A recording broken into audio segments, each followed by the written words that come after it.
So here's impact of the lie number 3. You were taught that if you don't listen, something's going to go wrong or you'll be punished. So, I mean, this comes back to childhood. It's like, if I don't do what the authority figure in my life tells me to do, I'm going to be punished. If I don't do what the doctor says, something bad is going to happen. But what this basically looks like is the pushback from care providers. You say, I don't want that induction. And they say, well, we do this at this time because this is a policy. And if you don't do this, you're putting your baby in danger. Or they threaten CPS or accuse you of being a bad mother. This can happen if you are a woman of color or if you are of a lower socioeconomic status, especially with CPS. That can be a real threat for a lot of people. If you've dealt with CPS in the past, even if you have risen above that, if you are more affluent now, maybe you managed to break the cycles in your family, maybe you came from an abusive household, or you had family that was like lower income, but you've managed to rise to middle class or upper class, and you're like, you know what? Like, I still carry that fear that they're going to call CPS on me because of what I dealt with. Like, CPS is a big hot button issue, and the medical system knows that. But in one of my videos on YouTube, I did an interview with a woman who's a doula, and her mother actually worked for CPS. And all of these threats, CPS does not care if you want to decline an induction. CPS doesn't care if you choose to have a C-section or if you choose to have a VBAC. CPS doesn't care if you choose to go in at the last possible minute to have your baby instead of coming in right when your doctor wants you to have that induction. And CPS doesn't care if you have your baby at home. All they care about is that your baby is taken care of. So even if your doctor did actually pull that crap, yes, a file will be opened and it'll be closed within 30 days. And again, you can check out the video that I did on this with this doula. Her name is Desiree, and she was just phenomenal in what she went into in terms of what you need to know about CPS.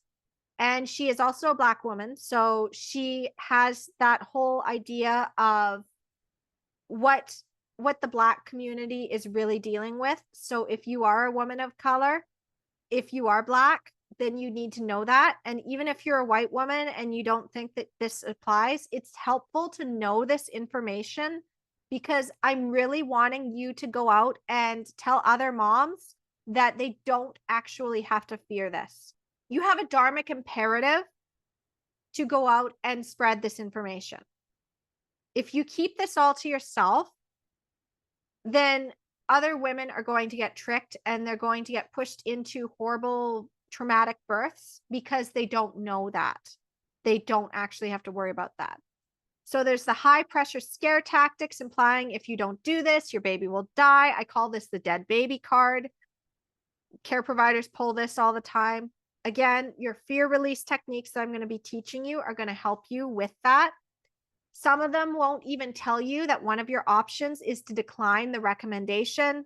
They will deliberately represent information in a way that makes it seem like the risk is higher than it actually is. Like saying, if you go past 40 weeks, your risk of stillbirth doubles. Well, yeah, it goes from 1 per 1,000 at 41 weeks to 2 per 1,000 at 42 weeks. And then it goes to about 5 per 1,000 if you go to 43 weeks and beyond. Yeah, it absolutely doubles. But look at the numbers. So when they misrepresent information, that is a manipulative tactic to get you to do what they want. So you have the right to informed consent and refusal. And one of the courses that I would recommend if you want to go deeper on this is going to birthmonopoly.com and checking out Kristen Pascucci's course on knowing your rights. But you don't even have to go that far. You can also go and check out Rachel Reed's book, Why Induction Matters, where she also gives an overview of your rights. And inside of my book, Your Empowered Birth, I talk about your rights. There's also extras that you can download off my website. So empoweringmomsbirth.com/extras, which gives you a decision-making framework and tells you about your rights. So there's even the cultural bias that favors babies over live mothers. So for example, pro-life, but no one actually has to know your plans and intentions. So even if somebody says, oh, you can't have a home birth because it's so dangerous, nobody has to know that you actually went into labor 2 days ago. You've been in and out of labor for the last 2 days, and that your water's released 12 hours ago, and that you are now close to pushing your baby out. And maybe you decide to go to the hospital, or maybe you decide to just have a home birth and it's like, oops, baby came too fast. You have to come here. Nobody has to know. In fact, one of my friends, she wanted to have a VBAC and she'd actually wanted a home birth, but she's like, it's going to be way too much of an uphill battle with our midwives to be able to have me have a home birth with a VBAC. So I'm going to go to the hospital. But she'd been induced the first time. She had no concept of how labor was actually going to be for her. And at the last possible minute, as she was ready to leave the house, her water's released and baby was coming now. The midwife gets to the house, the paramedics are called, and the midwife says, you're close enough that we could get you to the hospital. And she said, do I have to get on the bed?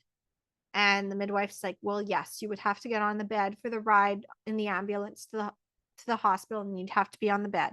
And she said, then I'm staying here. So they sent the paramedic away, and the midwife stayed, even though the midwife wasn't technically supposed to be attending a home birth that day. But she stayed, and my friend birthed her baby in the comfort of her living room. And she's like, you know, if I was going to have another one, I probably would have planned a home birth, because then I would have had the pool. But like, you can do that. So there's no actual rule. You can find the loopholes. Oops, home births and oops, unassisted hospital births are an option. Oops, doctor didn't get here in time. Now we have a baby. It's totally an option. The fact that the medical system says that it's not, that they have to call the doctor, stop pushing, doctor's not here yet. No, just do your thing. And make sure you protect your space, which I'll be teaching you later in this course.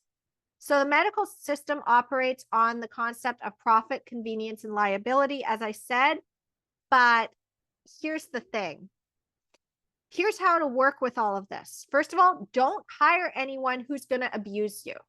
And I'm going to talk more about the red flags to watch out for, because not everybody will advertise, oh, if you don't do the thing that I want, I'm going to hold you down and cut you open.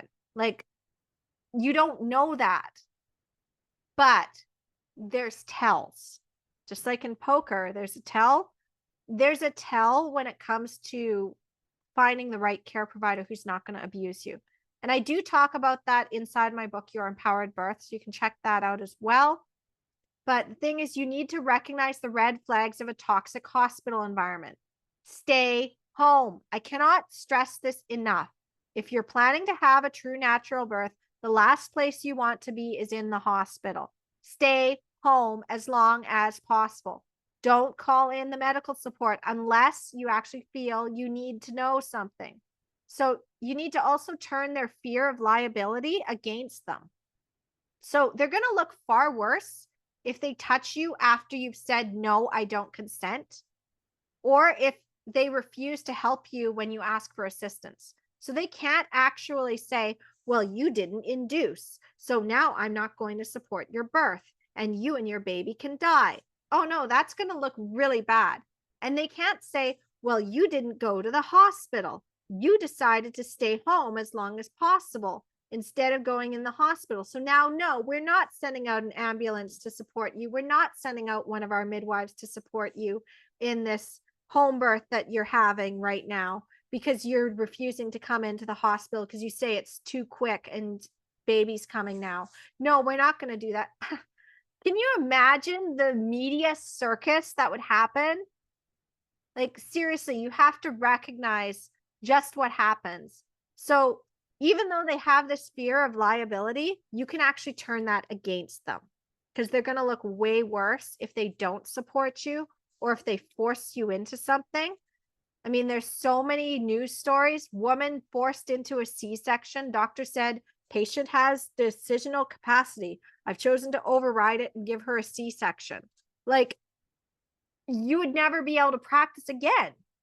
There are stories of people, it's like speeding up with Pitocin when they didn't consent to that and causing a lot of problems and complications. There's the story of Kimberly Turbin, who had had her vagina cut 12 times for an episiotomy she did not consent to, and she got it on tape. Like, she actually had it uploaded onto YouTube at one point. I'm not sure if it's still there. But Improving Birth, Dawn Thompson actually was the one that was spearheading with that case and served the doctor. There's Carolyn Malatesta, who was bait and switched in her care, and she was pushing her baby out, and the nurses actually held that baby in and caused nerve damage. So don't hire anyone that's going to abuse you. Recognize the red flags in the toxic hospital environment. Stay home as long as humanly possible. Turn their fear of liability against them. And the other thing that I haven't mentioned here, but you're going to learn deeper into this course, is making sure that you have that protective space. Your partner needs to be trained up as your witness and as the one protecting you from the abuse, because you never know. Now, I know that that sounds scary, but the fact is that you always want to have that backup plan. It's like a queen of a benevolent kingdom. Yeah, you don't want to have to go to war, but if you don't have an army ready to go, well, the other countries are going to think you're weak, and they're going to do something to you. So you can hold on to your army. You can have your secret weapon. You can have your powerful knights of the round table who will go out and dispatch everybody. And suddenly, like, it's like, oh yeah, I looked so sweet and innocent, but don't mess with me. That is the kind of energy. You don't want to have to fight, beg, or compromise with your care provider, but you also don't want to be weak.